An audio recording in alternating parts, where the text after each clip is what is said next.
Deodar highway પર ચાલતી truck બની અગ્નિગોળો. શોર્ટ સર્કિટના કારણે ભયાનક આગ.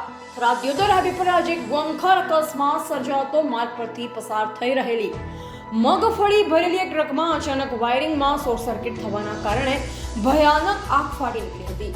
ટ્રક ચાલકને આગની જાણ થતાં તેણે સમય સૂચકતા વાપરી ટ્રકને રોડની સાઈડમાં ઊભી રાખી દીધી અને નીચે ઉતરી જતા તેનો આબાદ બચાવ થયો. હાઈવે પર ટ્રક સળગતી હોવાના કારણે બંને બાજુ વાહનોની લાંબી કતારો લાગી હતી. આસપાસના લોકો અને અન્ય વાહન ચાલકો ઘટના સ્થળે ઉમટી પડ્યા. ઘટનાની જાણ થતાં જ સ્થાનિક પોલીસ અને ફાયર ફાઈટરની ટીમ ઘટના સ્થળે દોડી આવી. ફાયર બ્રિગેડ દ્વારા ભારે જહેમત બાદ આગ પર કાબુ મેળવવામાં આવ્યો હતો. સદનસીબે આ દુર્ઘટનામાં કોઈ જાનહાનિના સમાચાર નથી.